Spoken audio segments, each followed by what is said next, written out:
जनवरी 2026 JEE mains का time में खाली 4 महीने बाकी है। आई नो 4 महीने का रोड मैप तुम में से बहुत लोग प्लान कर रहे होंगे। लगा तुम्हारी थोड़ी हेल्प कर दूं तो रिकॉर्ड कर रहा हूं इस वीडियो को, लास्ट तक देखना, बहुत फायदे में होगे। सीन ऐसा है कि हार्डली 4 महीने बाकी है और ऑलमोस्ट सब तरफ तुम्हारे सिलेबसेस फिनिश हो गए होंगे। तो सबसे पहले एक चीज करनी है तुम लोगों को, यहां से स्टार्ट करेंगे। थोड़ी आदतें अच्छी लगाती है, तो कैसे आदत लगाएंगे? जितना ज़्यादा तुम अपनी पढ़ाई पे ज़्यादा फोकस करोगे अभी, उतना तुम्हारे लिए सही रहेगा। क्योंकि बच्चों 4 महीने बाद बहुत कुछ बदलने वाला है। अगर तुम्हारा जनवरी अटेम्प्ट में ही सब कुछ ठीक हो जाएगा तो अप्रैल में, एडवांस में, बिट्स में ज़्यादा टेंशन लेने की ज़रूरत नहीं पड़ेगी। लेकिन वही अगर तुम्हारा जनवरी अटेम्प्ट अगर ख़राब हो गया तो आने वाले टाइम में प्रेशर बिल्ड होगा। बिकॉज स्टेट बोर्ड से लेकर एडवांस तक के एग्जामिनेशन में पीर प्रेशर बहुत ज़्यादा हो जाएगा तुम्हारा। तो शुरू यहाँ से करते हैं। नंबर 1, अपने शेड्यूल फिर से एक बार फाइनल कर लो। जितना भी तुम्हारा वर्किंग टाइम है, वर्किंग आवर्स है, उसको थोड़ा इंक्रीज कर लो अभी। बिकॉज सितंबर के बाद हम एक्सपेक्ट तुमसे यही करते हैं कि तुम्हारा दिन का 8 से 10 घंटा पढ़ने में जाना चाहिए, अलॉन्ग विथ 6-7 घंटे का तुम्हारा कोचिंग। ठीक है, जो ऑनलाइन पढ़ रहे हैं उनके लिए तो रिस्पॉन्सिबिलिटी और डबल हो जाती है। बिकॉज तुम्हारा वहाँ पे वॉच करने वाला कोई नहीं है, एंड जितना तुम सेल्फ सफिशिएंट रहोगे उतना तुम्हारे लिए सही रहेगा। ठीक है, तो शेड्यूल बनाओ अपने अच्छे खासे।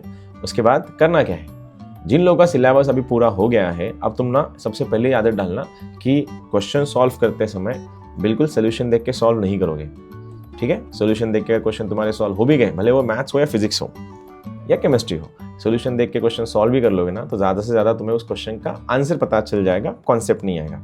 तो वो आदत अभी बंद कर देना। दूसरा, don't choose your distractions now. Because हो गया अभी 1.5 साल से वही सुनते आ रहा हूँ कि डिस्ट्रैक्शन से कैसे निकलना है, बहुत डिस्कशन हो गया उस पर। बस इतना याद रखना, what ever you can't change you choose it.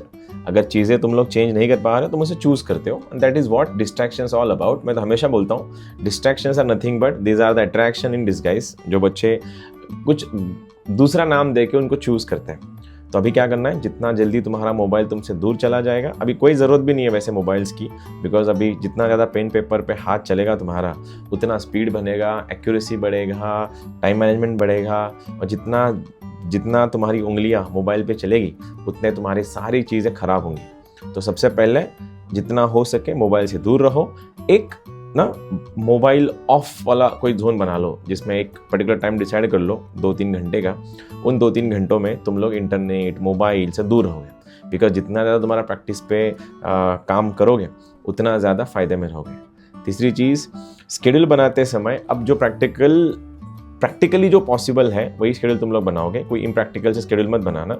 ठीक है, 3 घंटे मैथ्स, 3 घंटे फिजिक्स, 3 घंटे केमिस्ट्री काफ़ी है। ये गलती बिल्कुल मत करना कि पूरा वीक 2 ही सब्जेक्ट करूंगा या एक ही सब्जेक्ट करूंगा, ऐसा बिल्कुल नहीं करना। हमें फिजिक्स, केमिस्ट्री, मैथ्स तीनों सब्जेक्ट इंपॉर्टेंट है और तीनों के लिए भी हम लोग की प्रिपरेशन इक्वल होनी चाहिए, तो ही जेईई में कुछ सक्सेस रेशो तुम्हारा बढ़ेगा। नहीं तो कोई फ़ायदा नहीं है खाली मैथ्स में स्कोर करके या फिर खाली फिजिक्स या केमिस्ट्री में स्कोर करके, कोई फ़ायदा नहीं है। बिकॉज लास्ट में स्कोर जो हो नॉर्मलाइज हो जाता है। ठीक है, तीसरी चीज़, ज़्यादा से ज़्यादा तुम लोग अभी मॉक टेस्ट पे शिफ्ट हो जाना। जहाँ तुम जिस किसी कोचिंग में पढ़ रहे हो वहाँ पे ऑलरेडी तुम लोग के टेस्ट सीरीज अभी शुरू हो जाएंगी या हो गई होंगी। ठीक है, जो एडिशंस में टेस्ट सीरीज लेते हैं थोड़ा सोच समझ के लेना। बिकॉज ऑलरेडी तुम्हारे करंट कोचिंग में जो टेस्ट सीरीज होती है उनके ऑलरेडी शेड्यूल बने होते हैं। उसके ऊपर अगर तुम और एडिशन टेस्ट सीरीज लेना चाहते हो लो, मैं नहीं बोल रहा हूँ, लेकिन मेक श्योर फिर तुम्हारे शेड्यूल प्रॉपर बने। ऐसा ना हो कि तुम्हारा पूरा मिस मैनेजमेंट हो रहा है। बिकॉज तुम्हारे लेक्चर्स भी चल रहे हैं, टेस्ट कोचिंग के टेस्ट भी चल रहे हैं, या फिर एडिशन तुम टेस्ट भी ले रहे हो, तो लोड बढ़ेगा। और इतना याद रखना, टेस्ट सीरीज में हम लोग तुम्हें इसलिए टेस्ट सीरीज करवाते हैं या लेने के लिए बोलते हैं ताकि तुम्हारी जितनी ज़्यादा से ज़्यादा गलतियाँ हो सकती है वो जनवरी अटेम्प्ट से पहले हो जाए। बिकॉज वही गलती अगर तुम्हारे जनवरी में हो गई फाइनल एग्जामिनेशन में तो बहुत बड़ा नुकसान हो जाएगा।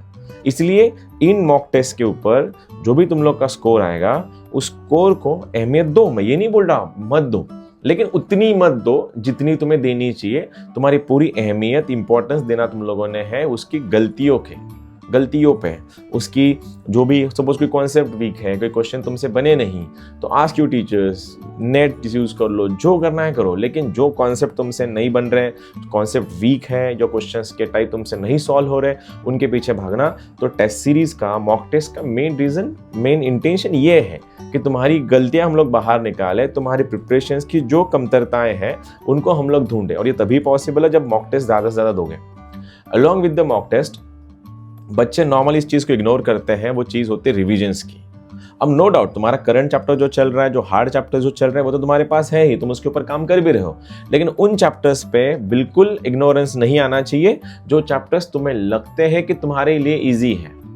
बिकॉज नॉर्मली होता है ऐसा है कि ये मेरे को आ जाएगा, ये मुझसे हो जाएगा, ऐसे चैप्टर्स को बच्चे हाथ नहीं लगाते और बाद में लैक ऑफ रिविजन फिर वही चीज़ तुम्हें ट्रिगर करती है उन चीज़ों के कि मैं फॉर्मूला भूल गया, मैं कॉन्सेप्ट भूल गया, मुझे लग रहा था ये चैप्टर आ जाएगा। ऐसी चीज़ों से थोड़ा दूर रहना, ठीक है।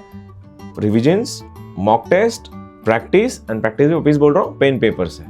देखो भाई 4 महीने बाकी है, 4 महीने के बाद शायद तुम लोगों से मुझे एक ही मैसेज सुनना है कि सर आई मेड इट, मैंने जनवरी में तोड़ दिया और ये सब पॉसिबल है। 4 महीने बाकी है, प्रिपरेशन तुम लोग की बहुत अच्छी चल रही है, लेकिन जितना ज़्यादा मॉक टेस्ट पे, टेस्ट सीरीज़ पे, रिविजन्स पे, डाउट सॉल्विंग पे और मेजरली पेन पेपर पे फोकस करोगे उतना ज़्यादा तुम्हारा सही रहेगा। इस रोड मैप में 99.99% अपने आप को उस काबिल बनाना कि जनवरी में ही तुम्हारा JEE का जो क्वालिटेटिव स्कोर है, क्वालिफाइंग स्कोर है 97 के आसपास, इतना तो तुम लोग को आना चाहिए। 99 आ गया तो सोने पे सोगा, उसके लिए तो कोई बात ही नहीं है। लेकिन ये तभी पॉसिबल होगा जब तुम तीनों सब्जेक्ट को बैलेंस करोगे और दूसरी चीज़ फोकस्ड रहोगे। अब इस चीज़ की टाइम नहीं है तो मैं इस टाइम पे तुम लोग को इस टाइम पे इस चीज़ पे वेस्ट नहीं करना चाहूँगा कि तुमने पढ़ना चाहिए या इतना करो उतना करो। भाई वो अंदर से आना चाहिए अभी, because it was your dream for getting into the IITs और ये ड्रीम अभी ऑलमोस्ट पूरा होने की कगार पे है। बस ये सपने पूरा करने का मोटिवेशन तुम्हारे अंदर से आना चाहिए, बाहर से नहीं। तो जो भी करोगे थोड़ा सोच समझ के करना, बिकॉज ये लाइफ डिसाइसिव टाइम ड्यूरेशन में तुम लोग आ गए हो। लास्ट के 4 महीने हैं, हाथी निकल गया है, अब उसकी पूंछ बाकी है। और कभी कभी ना हाथी निकल जाता है लेकिन पूंछ अटक जाती है। तो मैं नहीं चाहता प्रिपरेशन की पूंछ तुम्हारी अटके, ठीक है। जो भी कुछ रहे मैं तो होता हूँ तुम्हारे आसपास, लेकिन अपने आप के साथ कमिटेड रहना और बहुत अच्छे से मेहनत करना, ठीक है। Till then bye bye.